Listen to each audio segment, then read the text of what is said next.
À quoi pensiez-vous dernièrement? Restez à l'écoute aujourd'hui et apprenez comment vous pouvez avoir une meilleure vie en changeant vos pensées.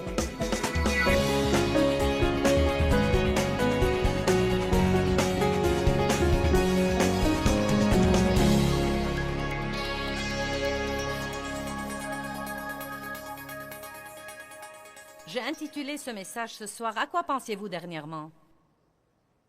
Vous savez, si nous faisons un petit inventaire des choses auxquelles nous pensions dernièrement, nous pourrons rapidement faire le rapprochement entre ce qui se passe dans notre vie et ce qui se passait dans notre pensée. J'allais à l'église pendant des années et personne ne m'a jamais dit que mes pensées avaient un rapport avec ma vie. Je ne savais pas que je pouvais penser mes pensées ou choisir mes pensées. Je ne savais pas que si je pensais à quelque chose de mauvais, je n'étais pas censé continuer à y penser. Je crois que c'est dommage de s'asseoir sur les bancs d'église semaine après semaine sans qu'on nous apprenne les choses qui vont nous aider dans notre vie pratique de tous les jours. C'est tellement merveilleux d'apprendre la doctrine. Nous devons tous avoir une saine doctrine, mais nous devons savoir comment vivre. Nous n'allons jamais avoir la vie que Dieu veut que nous ayons si nous ne savons pas que faire de nos pensées. Proverbe chapitre 4, verset 23 dit « Garde ton cœur diligemment, car de lui sont les issues de la vie. » Maintenant, 2 ou 3 choses à ne pas manquer ici. Gardez votre cœur et votre responsabilité. Dites « C'est ma responsabilité ». Et nous pourrions dire également « Gardez votre pensée ». C'est cette vie intérieure, c'est ce qui se passe à l'intérieur de vous. Faites attention à vos pensées, gardez votre pensée. Faites attention à vos attitudes. Les pensées produisent des attitudes. Vous connaissez l'expression « votre attitude détermine votre altitude ». En d'autres termes, votre attitude détermine votre avenir et jusqu'où vous pouvez aller dans la vie. Gardez votre cœur avec diligence. Quand vous faites quelque chose avec diligence, cela ne veut pas dire que vous le faites une seule fois. Cela veut dire que vous le faites encore et encore et encore et encore et encore. Et je voudrais m'arrêter un peu ici et dire que tant que vous êtes vivant, aussi spirituel que vous soyez, tant que vous êtes vivant, tous les jours de votre vie sur cette terre, le diable, sous quelque forme que ce soit, essaiera toujours d'injecter de mauvaises pensées dans votre pensée. Et il va falloir choisir de renverser ces mauvaises pensées et de penser à ce qui vous profitera et penser à ce qui profitera au royaume. Au début, ça a l'air d'un travail qui est presque impossible. Ça a l'air d'un grand problème car nos pensées ont été effrénées pendant tant d'années. Et nous avons tellement de mauvaises habitudes mentales que quand nous commençons à découvrir que nos pensées devraient changer, il paraît littéralement que presque tout ce que nous pensons est quelque chose que nous ne devrions pas penser. Et si vous êtes comme j'étais au début, vous êtes comme... Mais faites-moi confiance, si vous persévérez, si vous apprenez la parole, si vous priez là-dessus, si vous êtes diligent, petit à petit, jour après jour, ça ira de mieux en mieux en mieux. Mais cela ne veut pas dire que le diable arrêtera jamais de vous attaquer. Cela veut simplement dire que vous serez mieux équipé à garder la porte fermée aux mauvaises pensées. Gardez votre cœur diligemment, car de lui sont les issues de la vie. Maintenant, il y a une vie que Jésus est mort pour que nous ayons. Une vie spécifique qu'il est mort pour que nous ayons.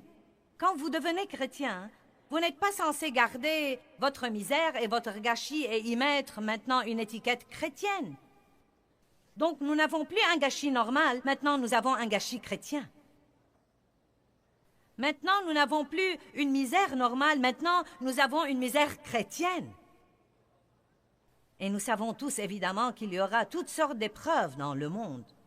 Mais j'aime la prière de l'apôtre Paul. Il a dit Mon but déterminé est de le connaître et la puissance de sa résurrection qui me ressuscite d'entre les morts, même pendant que je suis dans le corps. Donc l'apôtre Paul dit que bien que nous soyons dans le monde et qu'il y aura des épreuves dans le monde, et bien qu'il y aura des gens difficiles à vivre et qu'il y aura des déceptions et qu'il y aura des pertes et qu'il y aura des tragédies, par le Christ et par la puissance de sa résurrection, nous pourrons trouver un endroit en lui pour vivre ici, mais vivre au-dessus du gâchis. Je ne vous promets pas de ne jamais avoir d'ennui si vous devenez chrétien. Mais ce que je vous promets, c'est que vous n'allez jamais avoir à essayer de résoudre vos problèmes tout seul. Parce que Dieu promet qu'une fois que vous le recevez dans votre vie, il ne vous laissera point et ne vous abandonnera point. Il sera avec vous sur les montagnes et dans les vallées, il sera avec vous dans le feu et dans les flots. Et notre pensée est très importante. Notre façon de voir nos problèmes est très importante. C'est pourquoi nous devons croire ce que dit la Bible quand elle dit que ce que Satan médite pour le mal, Dieu le change en bien. Donc quand vous êtes dans une situation difficile et que toutes vos pensées ont tendance à la négativité, ont tendance au fatalisme et qu'il n'y a plus d'espoir et que rien ne changera jamais, si vous connaissez la parole, vous pouvez ouvrir votre bouche et vous pourrez dire « Ce que Satan médite pour me faire du mal, Dieu le change en bien ». Les choses sont ou semblent peut-être mauvaises maintenant, ça peut faire mal maintenant, mais dans un prochain avenir, ceci va travailler pour mon bien. Et si vous commencez à penser comme ça, vous serez revigoré pour surmonter vos situations. Un espoir différé rend le cœur malade. Quand vous n'avez plus d'espoir, tout dans la vie commence à sombrer. Vous pouvez voir les gens désespérés parce que tout dans leur maintien est abattu. Leurs visages sont abattus, leurs épaules sont tombantes, leurs bras sont tombants. Leur conversation est triste, leur attitude est déprimée. Mais Jésus a dit, levez vos têtes parce que votre délivrance approche. Tout chez lui est élevé et tout chez le diable est très bas. Amen. Rappelons-nous que la parole nous enseigne que si nous aimons Dieu et que nous continuons à prier, toutes choses travaillent pour notre bien. Peut-être qu'elles ne sont pas bonnes, mais Dieu est bon. Et parce que Dieu est bon, il peut prendre un gâchis et le changer en miracle. Il peut prendre une tragédie et la changer en triomphe. Et je n'essaye pas de vous sermonner et je n'essaye pas de vous exciter. C'est un fait. Parce qu'il est arrivé dans ma vie, et je sais que beaucoup d'entre vous, qui avez marché avec Dieu pendant quelque temps, vous avez exactement le même témoignage. Ceux d'entre vous qui êtes nouveaux avec Dieu, ou si vous n'avez pas encore décidé si vous voulez marcher avec Dieu, ou si vous marchez avec Dieu mais vous avez un conflit maintenant, laissez-moi vous rappeler que vous devez faire attention à vos pensées et à vos paroles dans vos moments d'épreuve et vos moments de tourment. Votre attitude pendant que vous êtes dans le désert détermine combien de temps vous allez rester là-bas. Voulez-vous que je le répète? L'attitude que nous prenons pendant que nous sommes dans le désert détermine combien de temps nous allons rester là-bas. Plaignez-vous et vous y resterez. Louez et vous serez élevés. Dites les uns aux autres, à quoi pensiez-vous dernièrement?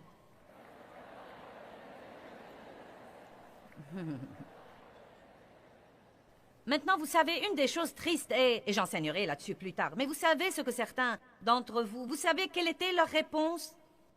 Rien. Puis-je vous dire quelque chose? L'espace vide est un endroit. Et les gens qui ont une pensée passive,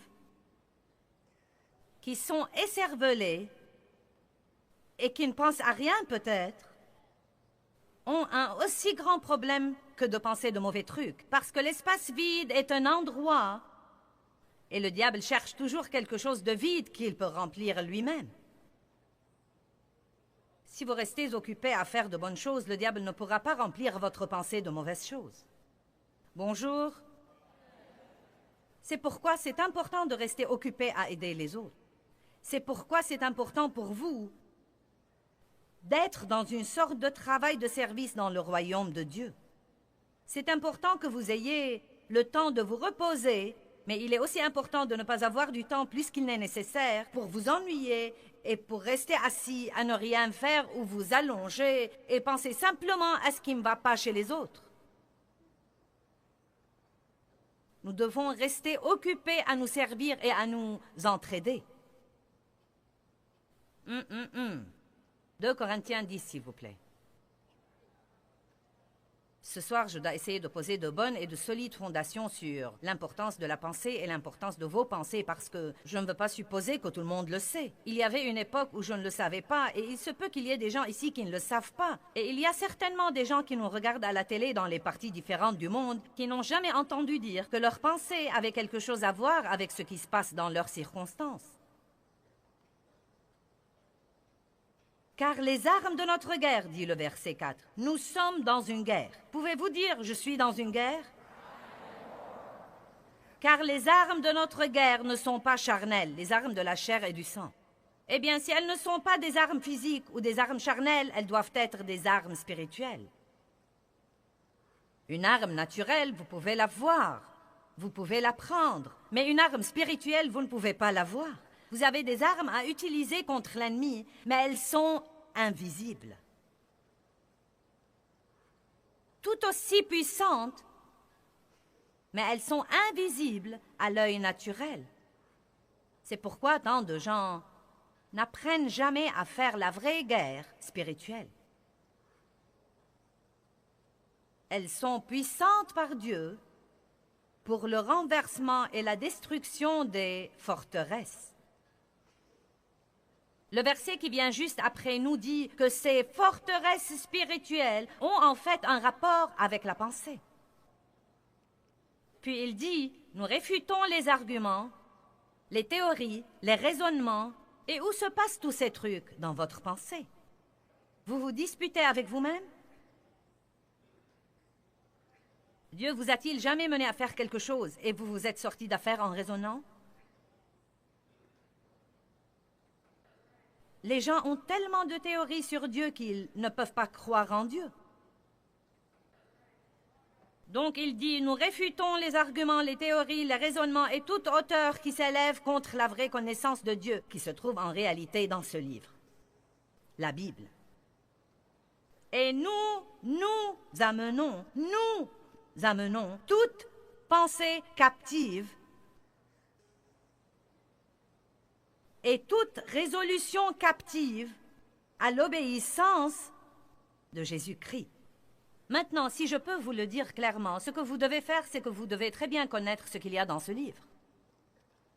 Et ça va prendre du temps. Si vous voulez être un chrétien victorieux, il va falloir lire et étudier, et il va falloir également consacrer le temps, et il va falloir investir le temps pour vous instruire. Y a-t-il quelqu'un ici qui voudrait aller chez un médecin qui a juste prié une prière pour devenir médecin et il est allé accrocher une plaque? Voudriez-vous aller chez un dentiste comme ça?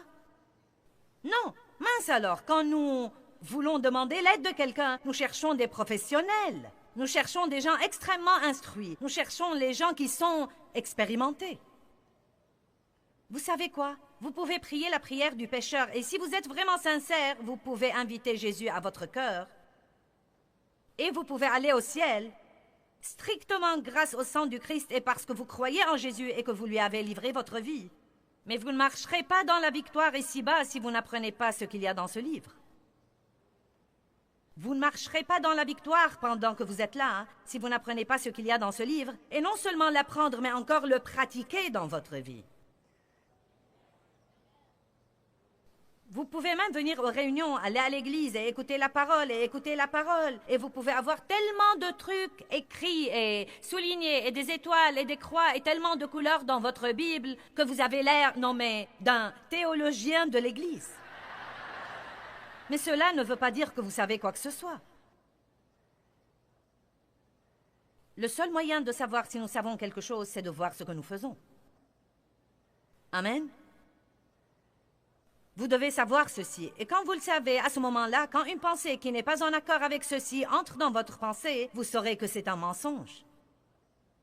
Vous saurez que c'est une tromperie. Vous saurez que c'est Satan qui cherche à s'introduire dans votre vie. Et ensuite, vous prenez la décision, je ne vais pas penser à ça. Vous renversez ces imaginations et ces théories et ces raisonnements et vous amenez toute pensée captive à l'obéissance de Jésus-Christ. Eh bien, je ne sais pas comment faire ça. C'est pourquoi nous sommes là. Une des choses que j'essaye d'apprendre aux gens, si vous pensez à quelque chose et que vous dites quelque chose d'autre à haute voix, cela interrompt cette pensée. Et donc, si vous n'en êtes pas encore au point où vous pouvez arrêter de penser à quelque chose, à ce moment-là, quand vous pensez à ce qu'il ne faut pas, dites ce qu'il faut, et cela interrompra cette pensée et vous pouvez ensuite penser à quelque chose d'autre. C'est pourquoi il est important de connaître la parole de Dieu et d'apprendre à prononcer la parole de Dieu de votre bouche à haute voix. Quand le diable vous dit « c'est fini, tu l'as fait », tu as évidemment gâché ton avenir et ta vie. C'est fini pour toi. C'est dans ces moments-là que vous devez connaître Jérémie 29:11 et ouvrir votre bouche. Et vous devez dire, la Bible dit que Dieu a de bonnes pensées et de bons plans à mon égard et qu'il va me donner un avenir et une espérance. La Bible dit que je peux oublier ce qui est en arrière et me porter vers les bonnes choses qui sont en avant. Donc, diable, tu es un grand menteur. J'ai un bel avenir, bien que j'ai fait beaucoup d'erreurs. Mais si vous ne savez pas ceci, si vous ne le savez pas, vous allez dire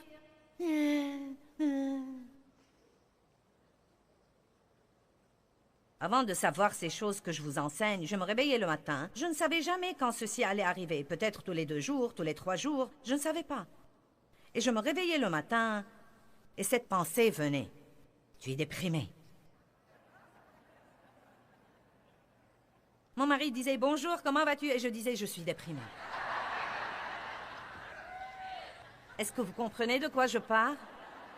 Oh, j'étais très vexée quand je me suis rendu compte combien le diable m'avait volé juste parce que je ne savais absolument pas ce que je devais savoir.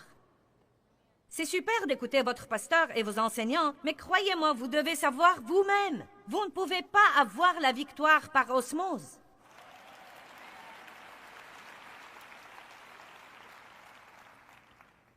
Satan cherche implacablement à construire des forteresses dans nos pensées. C'est un menteur. Il ne fait que mentir ou déformer la vérité, et c'est en fait un mensonge. Et il essaye de tromper les gens, il essaye de leur faire croire des choses qui ne sont pas vraies. Et c'est ce que cela veut dire être trompé. Cela veut dire que vous croyez vraiment que quelque chose est vrai, mais en fait ce n'est pas vrai. Cependant, si vous croyez que c'est vrai pour vous. Et bien que ce ne soit pas vraiment vrai, cela devient votre réalité parce que c'est ce que vous croyez. Vous ne pouvez pas dépasser vos propres pensées. Là où la pensée va, l'homme suivra. Vos pensées vont au-devant de vous et elles préparent votre vie. Et si vos pensées sont négatives et nulles, vous aurez une vie négative et nulle. Si elles sont désespérées, vous serez désespéré. Si vos pensées sont des pensées misérables, vous n'aurez jamais rien. Si vous croyez que parce que grand-maman n'a jamais rien eu et que maman et que papa n'ont jamais rien eu et que vous n'aurez jamais rien, à ce moment-là, le diable vous trompe parce que votre victoire ne dépend pas de la génération passée. Vous pouvez tracer la lignée de votre génération en Jésus-Christ et vous pouvez commencer une chose toute nouvelle. Allez maintenant.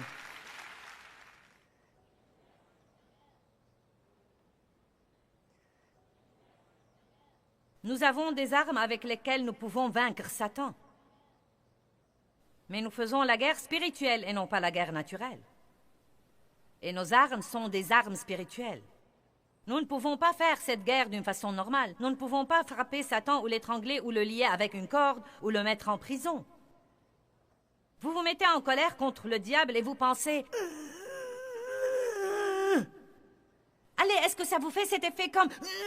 Et vous vous sentez si frustré et vous vous dites « Ah, si seulement je savais quoi faire !» Pourtant, Pourtant, tout ce que nous devons faire, c'est de lire la Bible. Parfois, nous pensons, « Oh, Dieu soit béni, je vais faire la guerre spirituelle. » Et nous nous énervons beaucoup et nous entrons dans un gros bon sens. C'est parti, je te réprime, Satan. Et nous marchons au combat. Eh bien, je ne te supporte plus, Satan. Vous savez quoi? J'ai réprimé jusqu'à épuiser les réprimes et j'avais toujours le même gâchis dans ma vie. Et j'ai crié après le diable jusqu'à en perdre ma voix et j'avais toujours le même gâchis dans ma vie.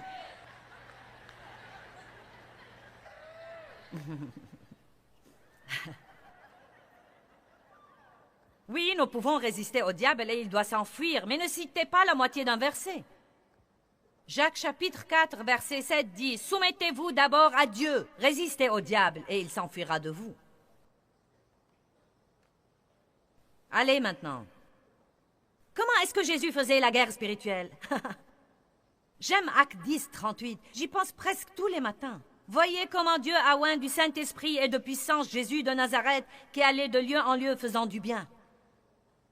C'est une guerre spirituelle. Si vous vous levez tous les jours de votre vie et que vous vous fixez le but d'être une bénédiction où que vous alliez, aussi grande que soit votre souffrance dans la vie, le diable ne saura absolument pas quoi faire de vous.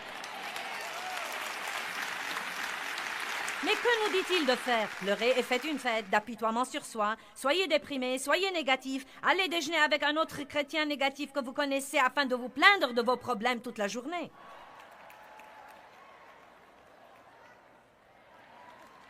Je suis passée par tout ça et je suis toujours tentée de la même manière que vous. Je ne sais pas pourquoi nous prenons plaisir à raconter à tout le monde nos problèmes encore, et encore, et encore, et encore, et encore, et encore, et encore, et encore, et encore.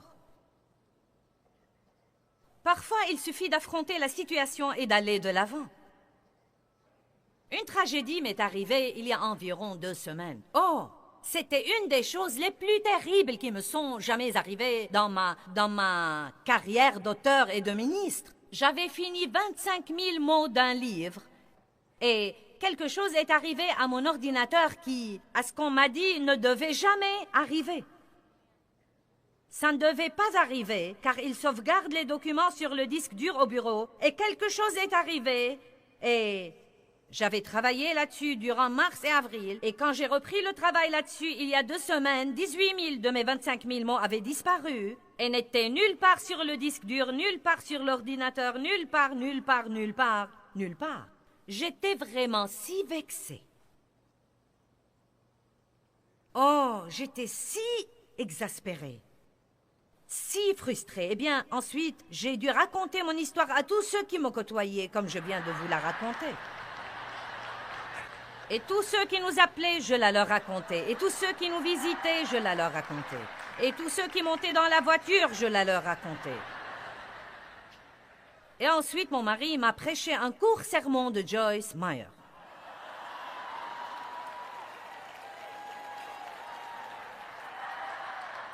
Et il a simplement dit, « Je crois que tu en as assez parlé. » Tu ne peux rien faire à part croire que toutes choses travaillent ensemble pour le bien et que le 2e round sera meilleur que le premier et tu dois juste réécrire le livre. C'était absolument vrai. Je ne pouvais rien faire d'autre et plus je restais bouleversée là-dessus, plus le diable était enchanté. Eh bien, j'ai appris une chose. Je n'écrirai plus jamais rien sans le télécharger sur un CD la nuit. Quel que soit ce qu'on me dit, je vais télécharger ce que j'écris sur un CD pour ne pas le perdre. Amen.